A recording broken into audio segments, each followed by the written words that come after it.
여러분, 혹시 이런 생각 해본 적 있어요? 내가 맞는 항암제, 내가 맞는 자가면역 치료제. 그 약 만드는 공장이 갑자기 바뀌면 어떻게 될까? 제조 방법이 조금 달라지면 약도 달라지는 거 아닐까? 이게 단순한 걱정이 아니에요. 실제로 이걸 검증하는 제도가 있고, 규정이 있고, 수백 페이지짜리 가이드라인이 있어요. 오늘 저 베라가 그 이야기를 해드릴게요. 공장이 바뀌어도 약은 똑같을까? 생물의 약품 비교 동등성 평가의 모든 것. 자, 일단 기본부터 가야 해요. 생물의 약품이 뭔지 모르면 오늘 얘기가 하나도 안 들려요. 우리가 아는 약의 두 종류.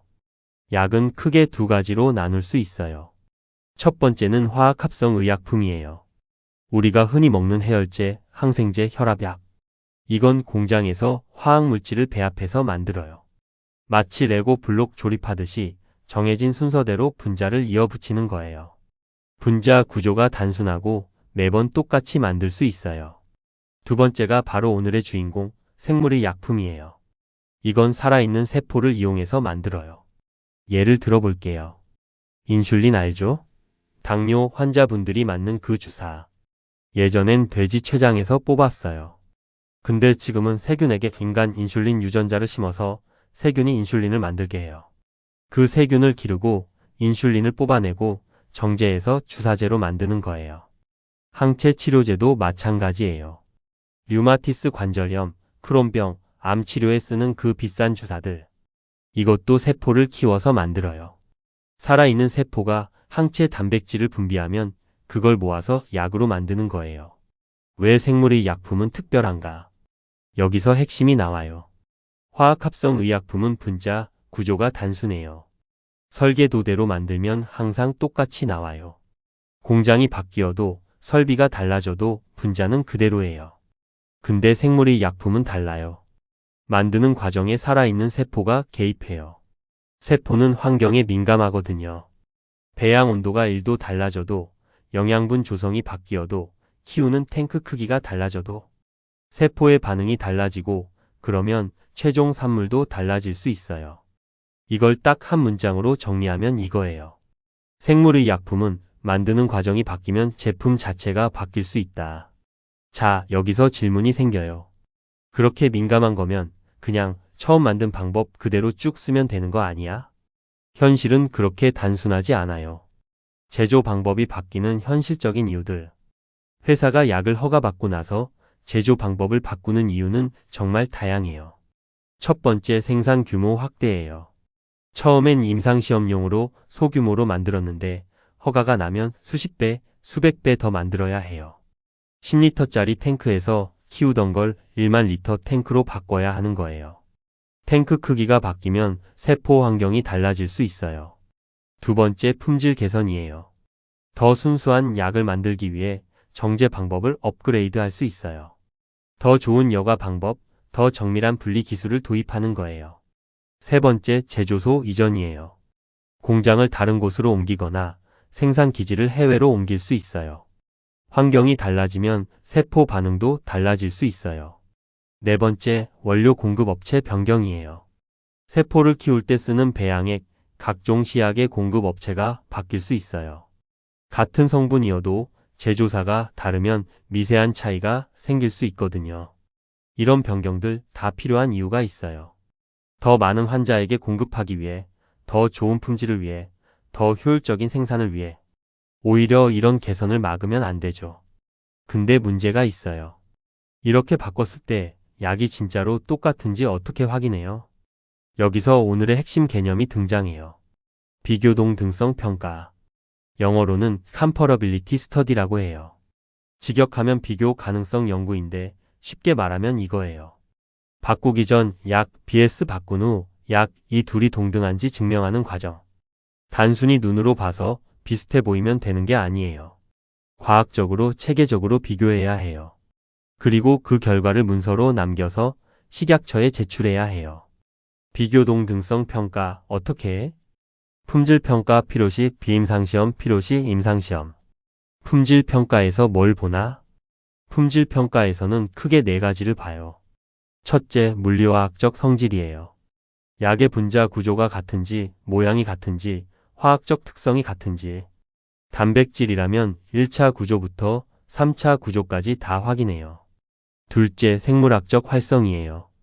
약이 실제로 몸 안에서 작동하는 방식이 같은지, 특정 세포에 결합하는 능력, 효소 활성 같은 걸 측정해요. 셋째, 순도와 불순물이에요. 변경 전후로 불순물 프로파일이 달라지지 않았는지, 새로운 불순물이 생기지 않았는지 꼼꼼히 봐요. 넷째, 안정성이에요.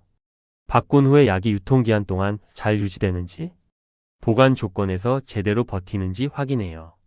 품질 평가로 충분하지 않으면 대부분의 경우는 품질 평가만으로 충분해요. 근데 가끔 품질 데이터만으로는 불확실한 경우가 있어요. 예를 들어 안전성이나 효능에 영향을 미칠 수 있는 미묘한 차이가 발견됐을 때, 그러면 비임상 시험으로 가요. 세포 실험이나 동물 실험을 통해서 변경 전후 약이 같은 효과를 내는지 확인해요. 그것도 부족하면 임상시험, 실제 사람에게 투여해서 약동학적 특성, 안전성, 유효성이 같은지 비교해요. 중요한 건 이게 순차적 과정이라는 거예요. 앞 단계 결과를 보고 다음 단계가 필요한지 결정해요. 모든 변경에 임상시험이 필요한 건 아니에요. 품질 평가로 충분히 동등하다는 게 입증되면 거기서 끝낼 수 있어요. 자, 이제 실용적인 얘기로 가볼게요. 변경이라고 다 똑같이 처리하는 건 아니에요. 변경의 중요도에 따라 등급이 나뉘어요. 변경 등급 시스템, 중요 변경 CMAJ, 제품의 품질에 큰 영향을 미칠 가능성이 있는 변경이에요. 식약처의 변경 허가를 받아야 하고 까다로운 자료를 제출해야 해요. 예를 들어 아예 새로운 세포 기질로 바꾸거나 공장을 통째로 이전하는 경우에요. 보통 변경 CMOD, 중간 수준의 영향이 예상되는 변경이에요. 허가를 받되 요건이 조금 완화돼요. 같은 회사 내에서 제조소를 추가하거나 생산 규모를 확대하는 경우가 여기에 해당할 수 있어요. 격리 변경 CMIN, 품질에 미치는 영향이 최소 수준인 변경이에요. 허가는 받아야 하지만 간단한 자료로도 통과할 수 있어요. 동등한 필터로 교체하거나 경미한 공정관리 기준을 좁히는 경우예요. 그리고 이번에 새로 생긴 두 가지 트랙이 있어요. 시판전보고 IR 이미디언 리포트. 허가를 따로 받을 필요 없이 시판하기 전에 식약처에 보고만 하면 돼요. 이건 2026년 3월 개정으로 새로 생긴 제도예요. 연차보고 AR 애뉴얼 리포트. 1년치 변경 내용을 한꺼번에 묶어서 허가 연도 말일까지 제출해요. 자료를 먼저 확보한 다음 바로 변경 적용할 수 있어요. 이것도 이번 개정으로 도입된 제도예요. 이 등급 시스템이 왜 중요한지 아세요? 변경을 원천적으로 막는 게 아니에요. 영향이 큰 변경은 철저하게 검증하고 영향이 작은 변경은 빨리 처리할 수 있게 하는 거예요. 약의 안전성을 지키면서 동시에 제약회사가 계속 개선할 수 있게 균형을 맞추는 거예요. 자, 이제 실제 현장 느낌으로 가볼게요. 가상의 시나리오로 설명해 드릴게요. 시나리오 1 생산 규모를 늘려야 해. 어떤 제약회사가 항체 치료제를 허가받았어요. 처음엔 작은 규모로 만들었는데 수요가 폭발적으로 늘었어요. 생산 규모를 10배 키워야 해요. 그냥 탱크 크기만 키우면 되는 거 아니냐고요? 그렇지 않아요. 탱크가 커지면 세포 주변 환경이 달라져요. 산소 공급 방식, 교반 방식, 온도 분포가 달라져요. 그러면 세포가 반응하는 방식도 달라질 수 있고 만들어내는 단백질도 미세하게 달라질 수 있어요. 그래서 이 회사는 비교동등성 평가를 해야 해요. 기존 방식으로 만든 약과 새 방식으로 만든 약을 최소 3배치 이상 비교 분석해요. 물리화학적 특성이 같은지, 생물학적 활성이 같은지, 불순물 프로파일이 같은지 확인해요. 안정성 데이터도 최소 6개월치를 쌓아요. 이 모든 결과가 동등하다고 판단되면 그제서야 변경 허가를 받을 수 있어요.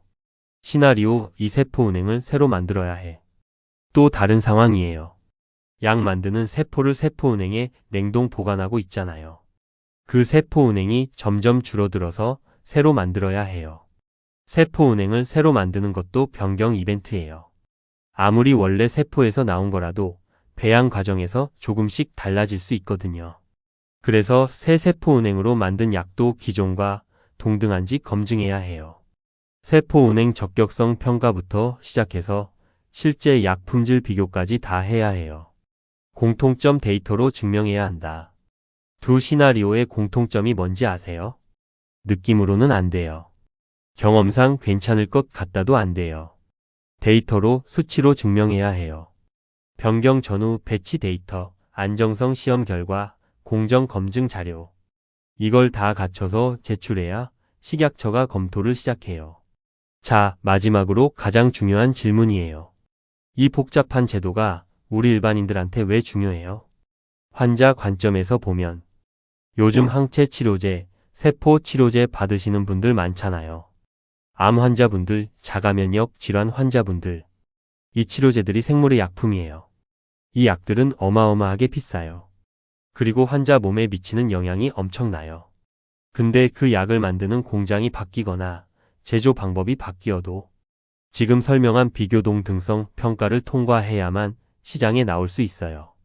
여러분이 맞는 그 약이 허가받은 그 약과 동등하다는 게 과학적으로 검증된 거예요. 그게 이 제도의 존재 이유예요. 바이오시밀러와의 연결. 그리고 이 개념은 여러분이 이름은 들어봤을 바이오시밀러와도 연결돼요. 바이오시밀러는 오리지널 생물의 약품의 특허가 만료된 후 나오는 복제품이에요.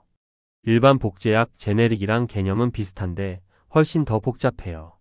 살아있는 세포로 만드니까 완벽히 똑같은 복사본을 만들 수가 없거든요. 그래서 동일하다가 아니라 동등하다, 즉 시밀러라는 표현을 써요. 제약회사 입장에서도 이게 중요해요. 혁신을 계속해야 하잖아요. 더 좋은 약, 더 많은 약, 더 안전한 약을 만들기 위해 계속 개선해야 해요. 그런데 무작정 다 허가 받으라고 하면 시간이 너무 걸려서 개선이 막혀요. 그렇다고 아무렇게나 바꾸면 환자가 위험해요. 지금의 변경 등급 시스템이 그 균형을 잡아주는 거예요. 중요한 건 엄격하게, 경미한 건 빠르게. 자, 오늘 내용 정리해 볼게요. 생물의 약품은 살아있는 세포로 만드는 약이에요. 인슐린, 항체 치료제, 백신이 대표적이에요. 이 약들은 만드는 방법이 바뀌면 약 자체가 달라질 수 있어요. 그래서 변경 전후 약이 동등하다는 걸 과학적으로 증명해야 해요. 그게 비교동등성 평가예요. 평가는 품질 분석부터 시작해서 필요하면 비임상, 임상순으로 올라가요. 변경 중요도에 따라 등급이 나뉘고 등급별로 요구 자료가 달라요. 그리고 이 모든 과정이 여러분이 맞는 그 비싼 치료제가 처음 허가받은 그 약과 동등하다는 걸 보장하기 위한 거예요. 오늘 생물의 약품 얘기 어떠셨어요? 처음엔 어렵게 들릴 수 있는데 결국 핵심은 하나예요. 약이 바뀌어도 환자는 모르게 하면 안 된다.